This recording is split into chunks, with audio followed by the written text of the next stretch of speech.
Falando de desafios, quantos desafios a gente enfrenta na nossa vida, não é mesmo?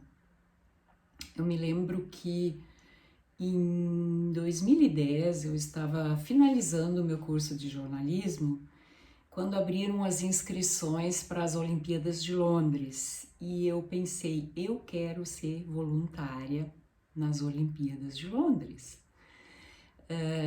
Meu filho na época morava na Inglaterra, eu ia às vezes para a Inglaterra, uma vez por ano, geralmente eu ia para a Inglaterra, e sempre gostei de Londres, e eu pensei, poxa, vai ser muito interessante eu passar uma temporadinha maior em Londres, né?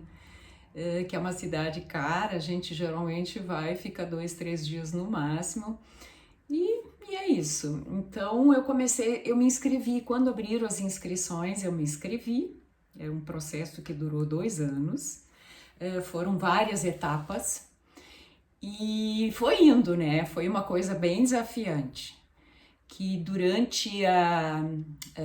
na época que foi feita essa seleção, o processo para quem não morava lá no país, obviamente que era pelo telefone e por e-mail, né? Imagina, em 2010 a tecnologia estava bem aquém do que ela está hoje em dia, né? Tínhamos já celular e tal, mas não era aqueles recursos que a gente tem hoje com nossos smartphones.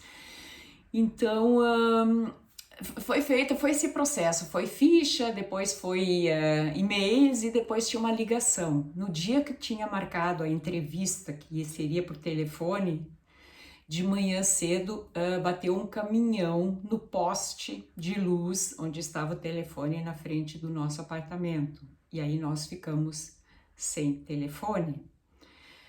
Bateu um pavor assim, eu disse assim, gente, o que que eu vou fazer agora? Eu tinha celular, só que logicamente, aquele celular que nem eu já coloquei. A audição não era tão clara como a audição num telefone convencional. A ligação poderia cair, então gerou uma ansiedade assim muito grande, tá? Daqui a pouco ligaram. Então foi uma coisa assim meio truncada, mas saiu. Mas foi um desafio. Gente, assim, ó, foi um perrengue, como se diz. Tá. Aí depois teve outras etapas, várias outras etapas, mas finalmente eu acho que foi em março de 2012, as Olimpíadas foram em julho, agosto, eu recebi a confirmação oficial, tenho até guardado o e-mail lá, de que eu estava escolhida para o Press Operation, yes, Press Operations, na área de beach voleibol, né, que eu fiquei depois, para fazer os coaches com os atletas logo após os jogos. Então, entre 240 mil inscritos, foram escolhidos 70 mil pessoas, né, do mundo todo na época, e eu consegui estar entre elas. Então, eu havia me determinado o que eu queria e fui atrás e fui passando todas as etapas. Então, estou contando rapidamente isso aqui para dizer que quando a gente tem um objetivo, quando a gente realmente quer uma coisa e a gente se propõe a fazer, não importam os postes derrubados no meio do processo, a gente vai lá e acha uma alternativa. Então é isso que eu queria compartilhar com vocês. Quando alguma coisa realmente é muito importante para a gente acha um meio de atingir esse objetivo. Eu realmente consegui estar lá, foi uma experiência incrível. Foi cheio de desafios, inclusive financeiros, porque não foi custeado nem passagem, nem estadia. A única coisa que como é que se diz, o Comitê Olímpico forneceu para gente era as refeições no dia dos jogos que você tinha agenda, né? Porque tinha uma agenda e você tinha dias de folga também. Mas a estadia era por sua conta, a passagem era por sua conta. E nos dias que você não tinha atividade dentro das Olimpíadas, obviamente que tudo era por sua conta, inclusive transporte. Nos outros dias a gente recebia um ticket para andar nos trens ou ônibus. Então foi um desafio em todos os sentidos, mas eu conquistei, eu quis muito participar.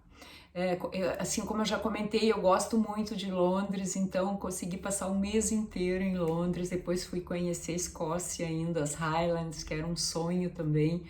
fui visitar um castelo que há mais de 20 anos atrás eu havia visto uma foto na Folha de São Paulo. Na época eu morava em São Paulo, era comissária de bordo da VASP, e eu vi um castelo que eu gostei muito na folha de turismo da Folha de São Paulo, e eu pintei a pastel. Na época eu fazia um curso de pintura pastel, eu estava grávida, tinha saído de voo, licença de voo, né? E eu aproveitei esse período para fazer um curso de pintura. Morava um pintor famoso, um argentino, morava próximo da nossa casa, e eu acabei fazendo um básico de pintura. E aí eu pintei esse castelo, ele está aqui na minha casa, na parede ainda até hoje, tem uns 30 anos pelo menos.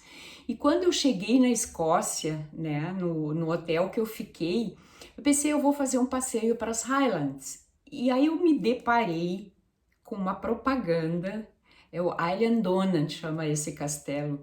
Eu vi esse castelo no folder, eu pensei, meu Deus, esse aqui é o castelo que eu pintei há décadas atrás, e na época pensei, um dia eu vou conhecer esse castelo. Levou 30 anos e eu fui ver esse castelo, assim, eu nem pensei, nem lembrava disso. Então, assim, ó, tem essas coisas lindas que acontecem na nossa vida, assim, que a gente às vezes põe uma ideia na cabeça e ela vai se materializar. A gente joga e esquece, e às vezes demora, às vezes não demora. Por isso que é importante ver que ideias a gente joga também para o universo. Não vamos jogar coisa ruim, porque elas também vêm, tá? Nós criamos com a nossa mente. Então, vamos jogar as coisas boas, as coisas que a gente quer e que fazem bem também para as outras pessoas. A gente é um todo.